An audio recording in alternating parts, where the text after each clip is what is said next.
My brother kicked me out of my own sister's wedding like I was a stranger who crashed the party. No warning, no quiet conversation. He did it in front of family, cameras, and the groom's friends. I thought I would just leave, swallow it, and let my sister have her perfect day. But then the groom walked outside, looked me in the eye, and did something nobody expected. What he did next did not just stop the bullying, it detonated the entire wedding in the most controlled, satisfying way. It went viral and it forced my family to choose sides. Where are you watching from? Comment your city and state. Let us start. My name is Ethan. I was never the loud one. In my family, loud meant loved. Loud meant confident. Loud meant leadership. Quiet meant suspicious, awkward. Why are you like that? My brother Ryan was loud in every room. He could take a joke too far, and people would laugh because he said it with a grin. He could insult you and call it honesty. He was the type who shook hands too hard and looked people straight through, like he was measuring them. He was 3 years older than me, but in our house he was treated like he was 30 years older, like he had authority by default. My sister Lena was the bridge between us. She could make Ryan soften and she could make me speak. If Lena asked, I showed up. That is why I drove to Charleston for her wedding. I told myself one simple rule: do not react. Do not get pulled into family drama. Just be present. Just be supportive. I wanted to prove something to myself. I wanted to prove I could stand in that pretty, expensive room with chandeliers and champagne towers and not feel like I had to apologize for existing. The venue was a historic looking estate outside the city, white columns, oak trees draped with Spanish moss, everything curated to look effortless. The kind of place where people post photos and pretend their life is always like that. I arrived early in a plain black suit because I did not want attention. I carried a small gift bag and a handwritten card for Lena. I thought that part would matter. It did not. Not yet. Ryan was outside with groomsmen and a few cousins, already drinking like it was a sport. He saw me, and his face did that small, tight thing it always did when I walked into his space. He did not say hello. He said, "Do not be weird today."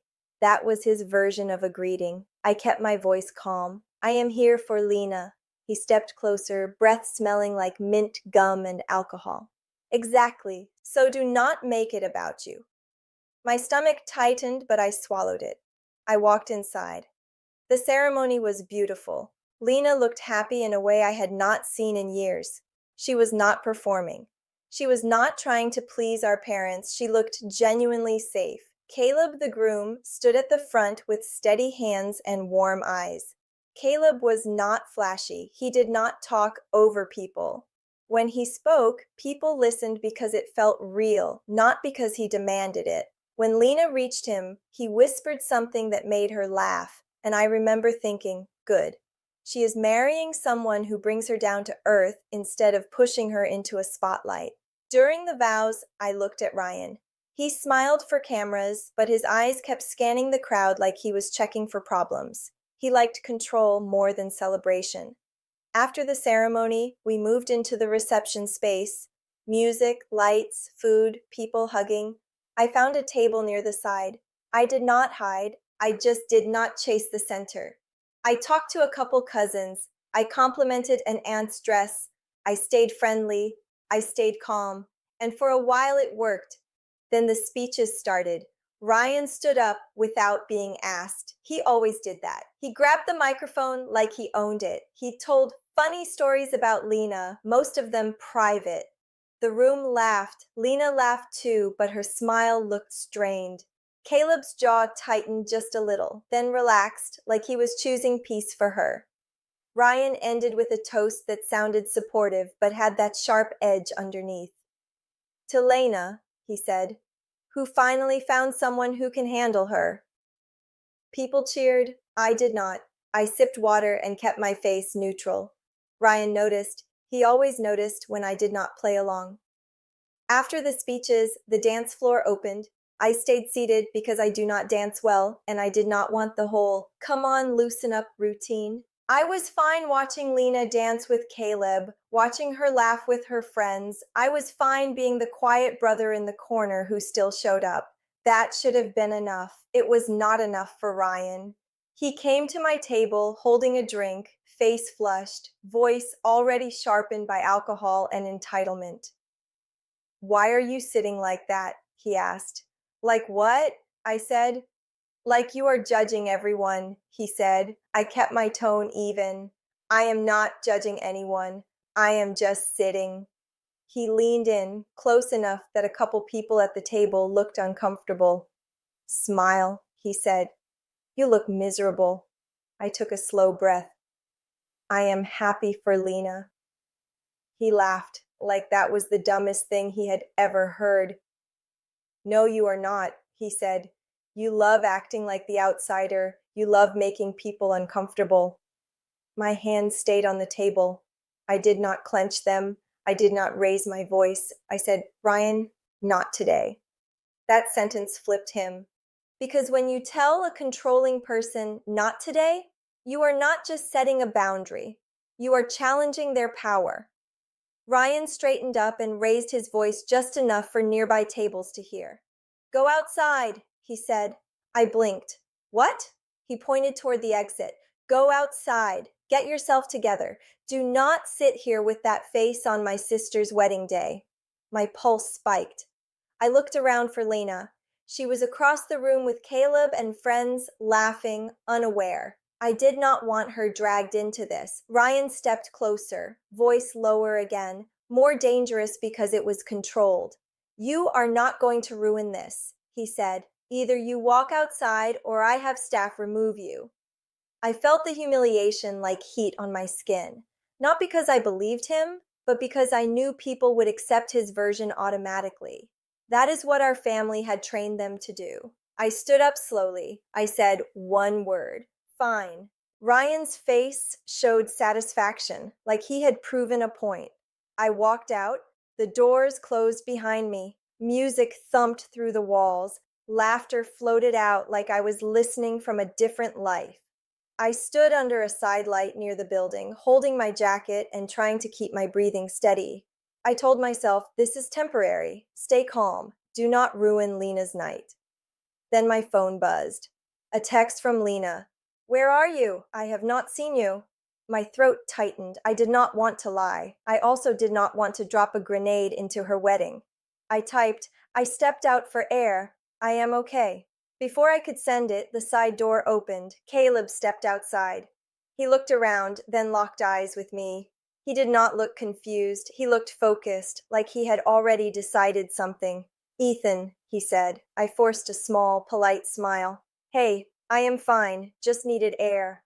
Caleb did not accept it. He said, "I saw Ryan talking to you, then I saw you leave." I felt my face burn. "It is not a big deal," I said. Caleb took one step closer, not threatening, just firm. "Tell me what happened," he said. Something in his voice made it easy to tell the truth. No pressure, no judgment, just clarity. I said, "Ryan told me to go outside. He said I was making people uncomfortable." Caleb's eyes narrowed in a controlled way.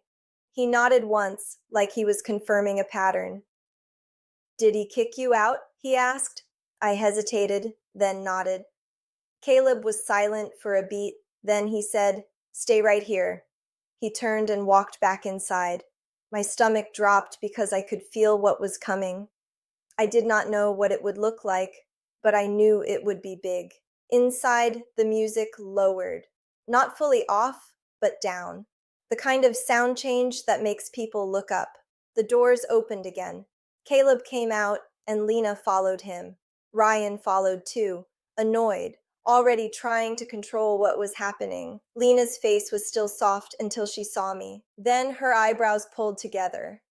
"Ethan, what are you doing out here?" Ryan cut in fast. "He needed air," Ryan said. He was being weird. I handled it. Lena stared at Ryan. "Handled what?" she asked. Caleb stepped slightly between them, not touching anyone, but placing a boundary with his body. He said, calm and clear, "Ryan told Ethan to leave the reception." Lena's eyes widened. You did what? She asked Ryan. Ryan scoffed. He was sulking, Ryan said. He was killing the vibe. Lena looked at me. Were you sulking? She asked. I shook my head. I was just sitting, I said. Caleb's voice stayed even, but the power in it grew. This is your wedding, Caleb said to Lena. Nobody gets to decide who belongs here except you. Ryan's face tightened. This is family stuff, Ryan snapped. Caleb looked at him. No, he said.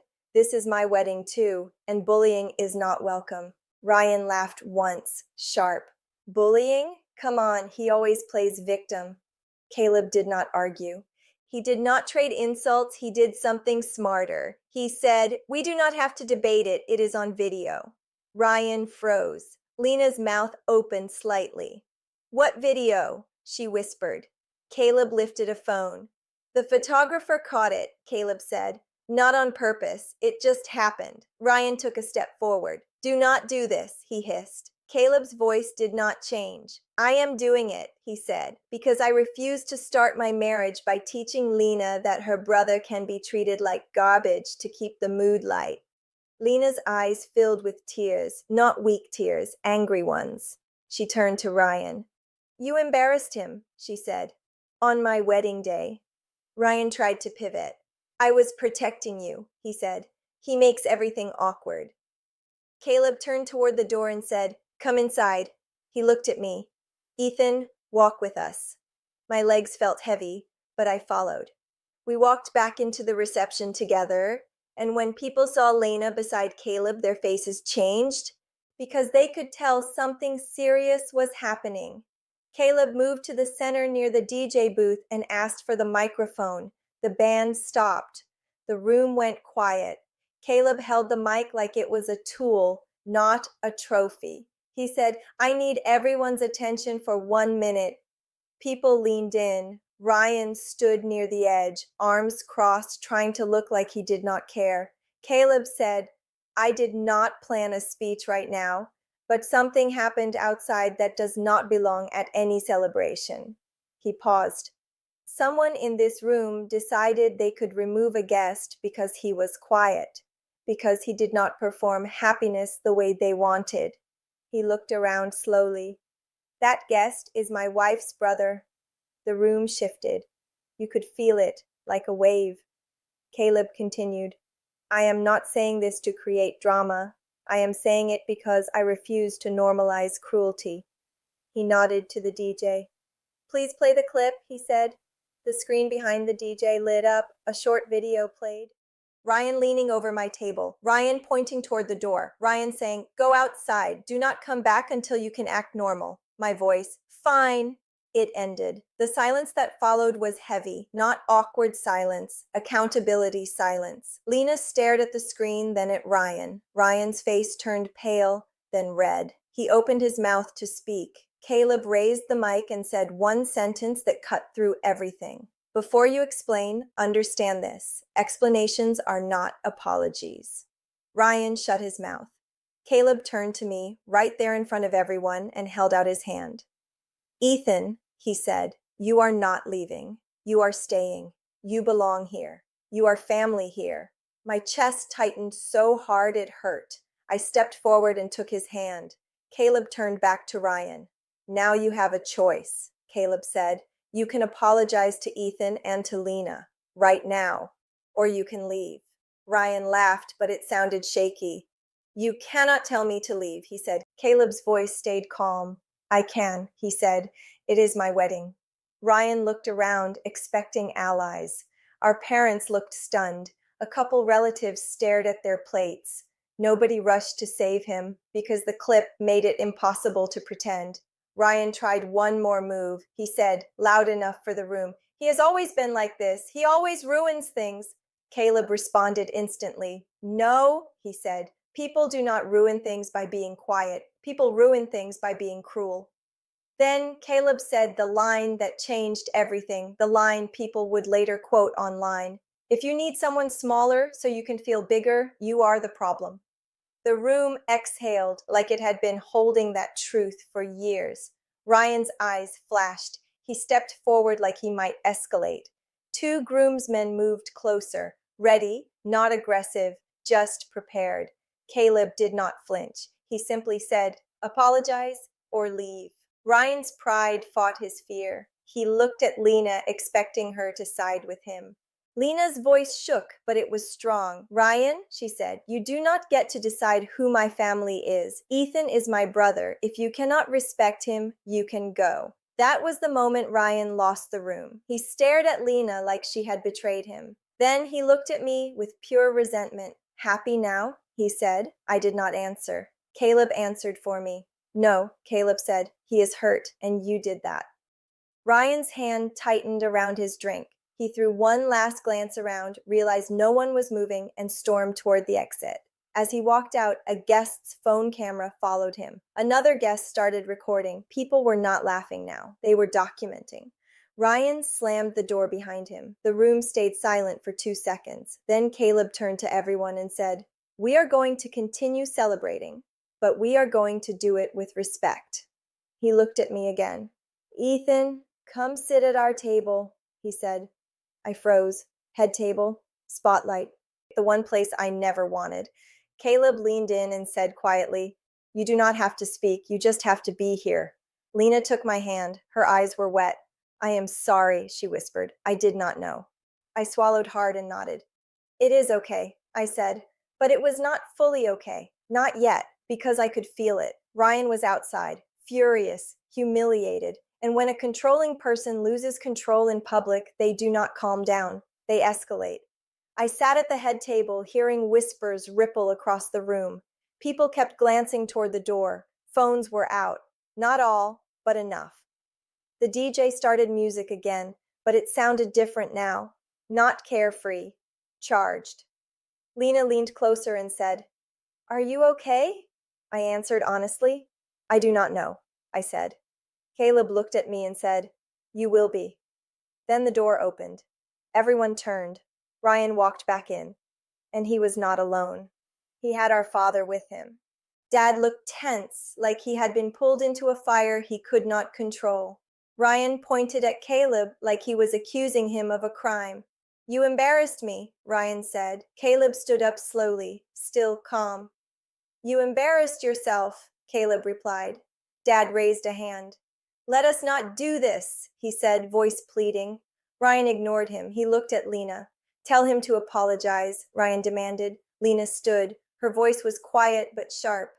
"No," she said. Ryan's eyes widened, like he could not process it. He turned to Dad. "Are you going to let this happen?" Dad looked at me, then looked away. That was the old pattern. Avoid, minimize, protect the image.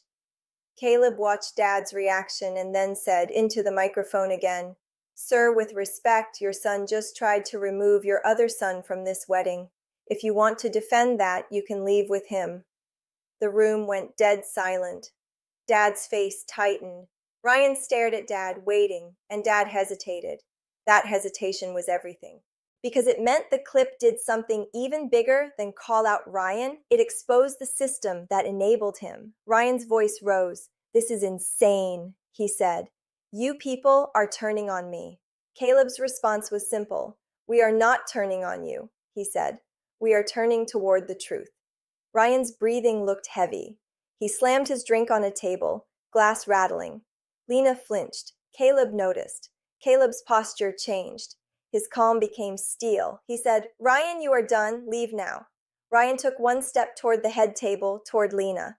Two groomsmen stepped in front of him instantly. Ryan stopped. Caleb did not raise his voice. He said, "Do not take another step." Dad finally spoke, but not with leadership, with fear. "Ryan, stop," he said. Ryan looked around and realized he was outnumbered, not by fists, by reality. He pointed at me. "He did this," he said. Caleb answered, "No, the camera did this, and your words did this." Ryan's face twisted with rage. He turned and stormed out again. Dad followed him, torn. The door shut. Everyone remained silent. Then Lena started shaking, not from weakness, but from adrenaline. Caleb put an arm around her shoulders and said, "Look at me." She looked. Caleb said, "You are safe." Lena nodded, breathing hard. The room waited. People wanted permission to breathe again. Caleb raised the microphone one last time. Listen, he said.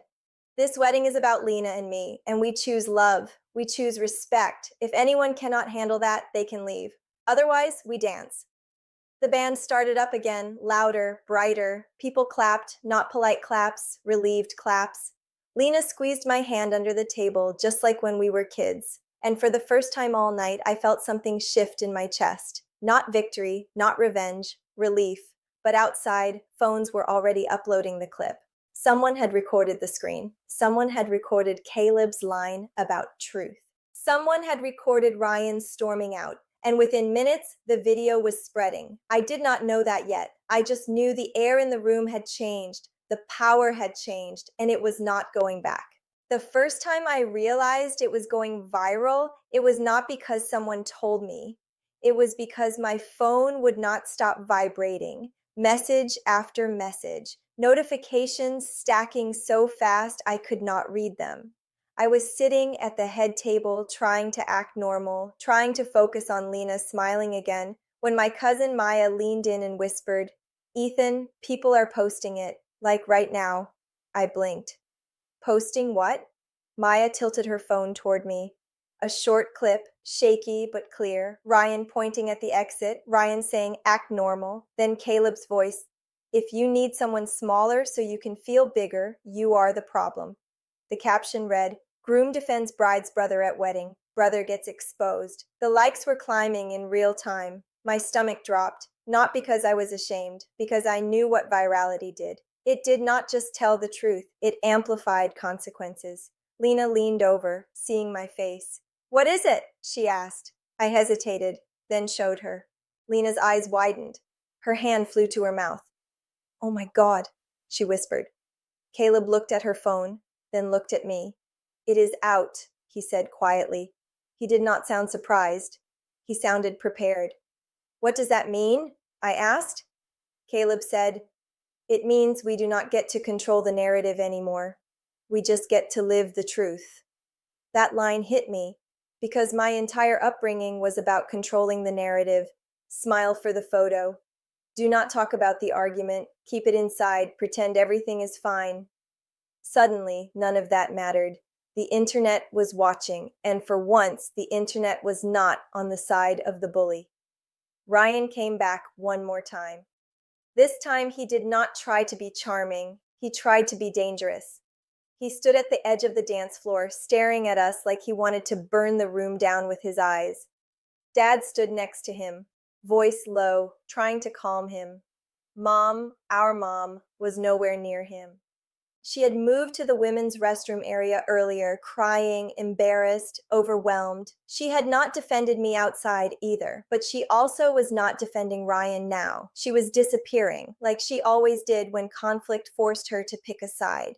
Ryan spotted me looking. He walked toward me again. Dad grabbed his arm. Ryan yanked away. Caleb saw it. Caleb lifted 2 fingers, a small signal I did not understand. 2 groomsmen moved, one toward Ryan's path, one toward the door. Not dramatic.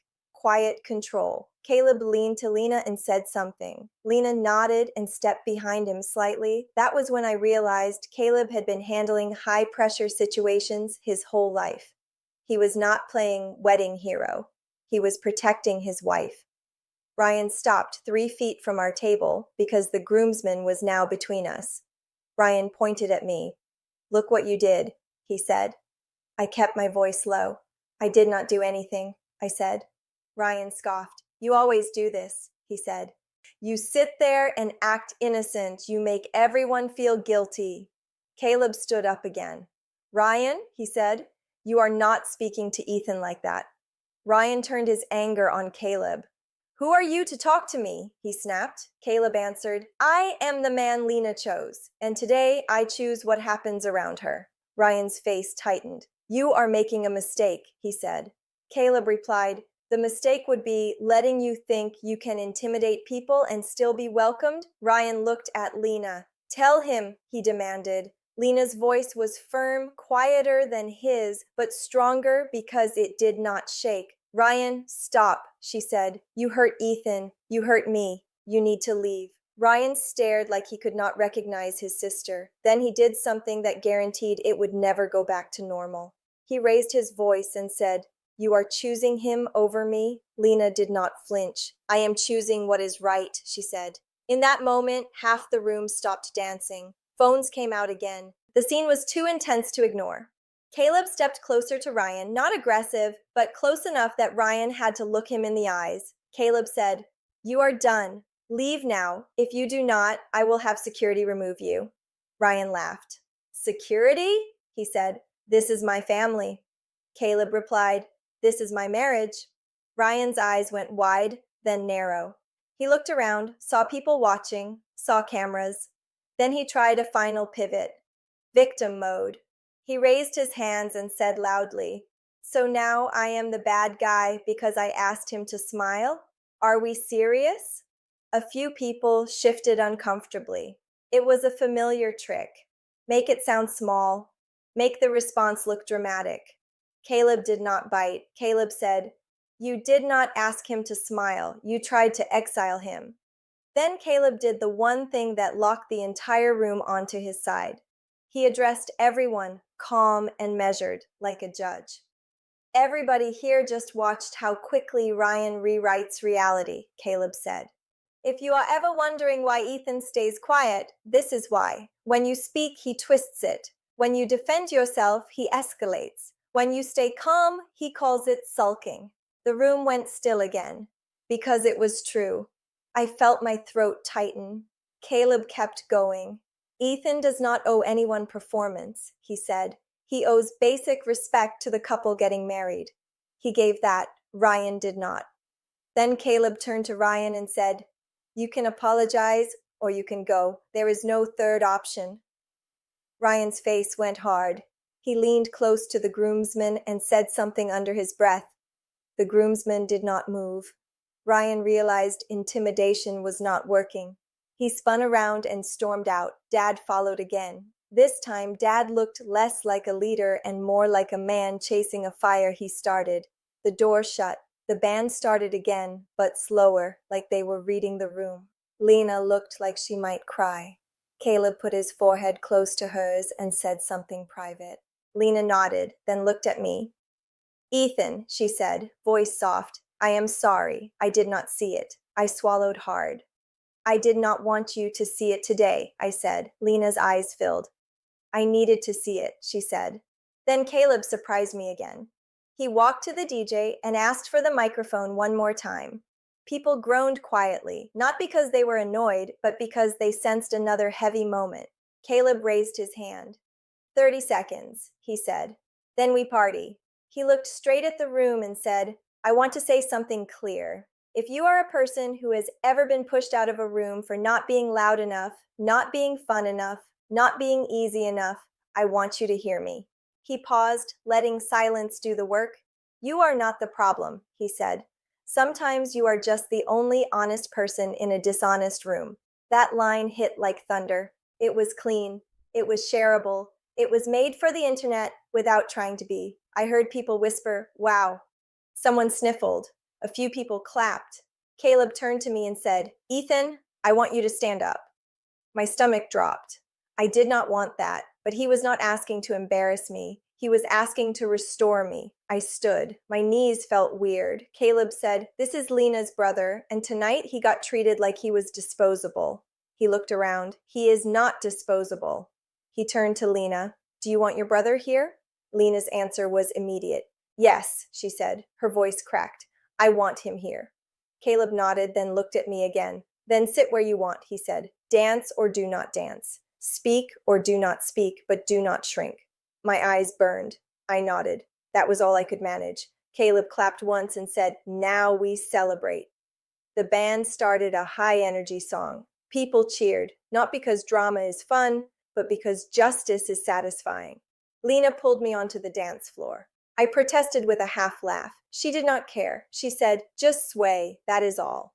So I swayed. And for the first time in years, I did not feel like I was failing at being a person. I felt like I was participating on my own terms. Then the next wave hit, the online explosion. During dinner, strangers started messaging me. Some supportive, some nosy, a couple cruel. That is the internet. But the overwhelming majority were on the same theme. That groom is a real man.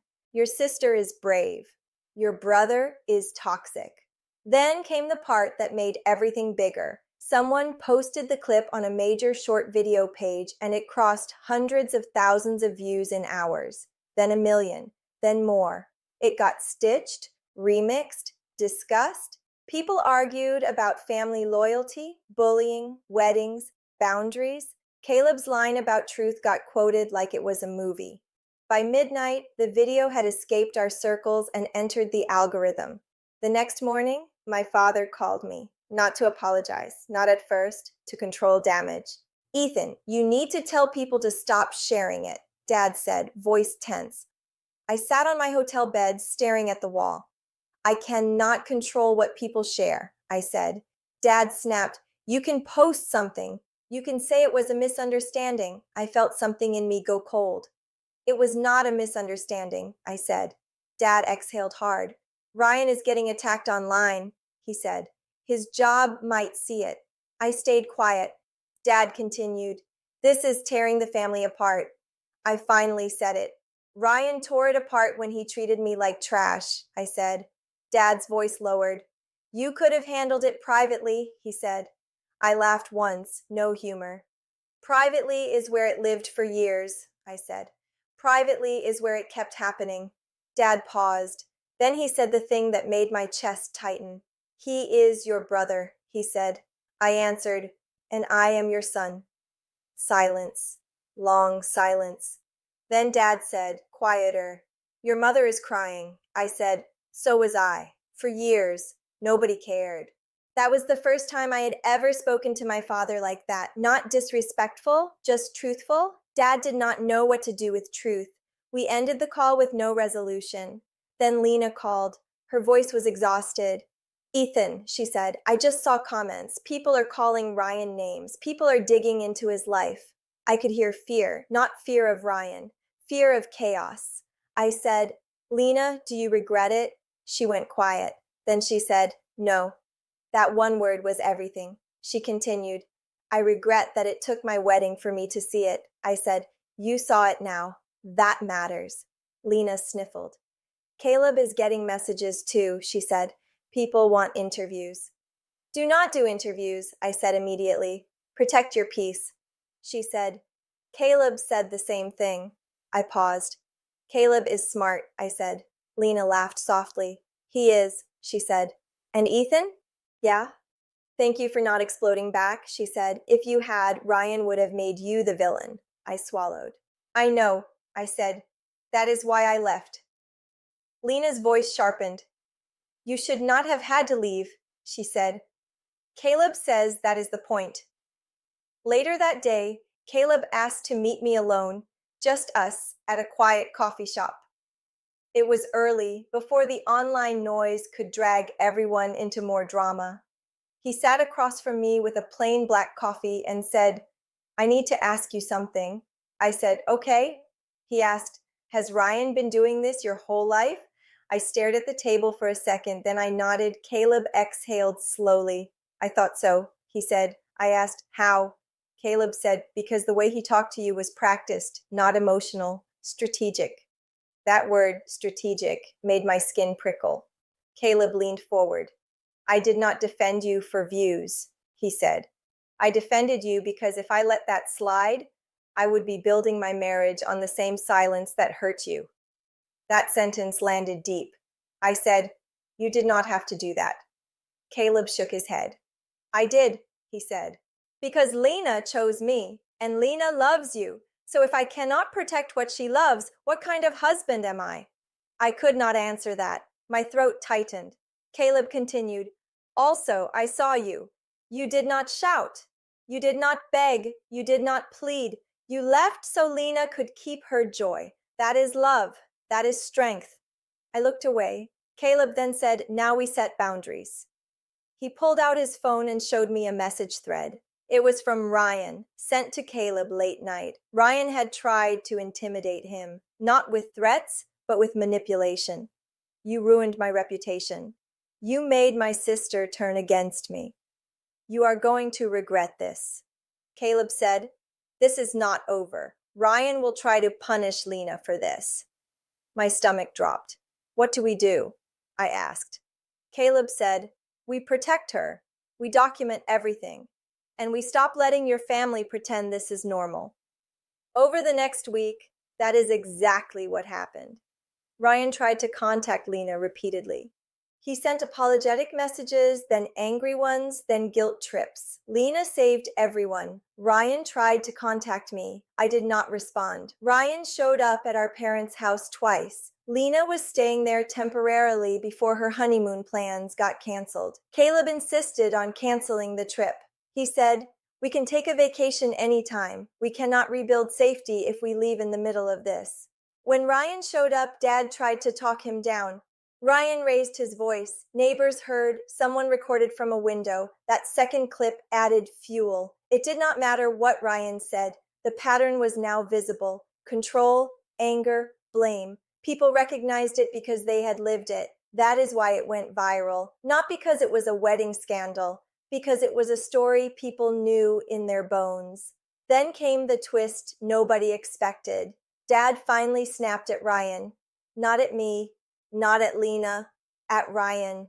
Dad said, loud enough for everyone to hear, You embarrassed yourself, and you are not doing this to your sister again. Ryan stared at him like Dad had slapped him. You are taking their side, Ryan said. Dad replied, I am taking the right side.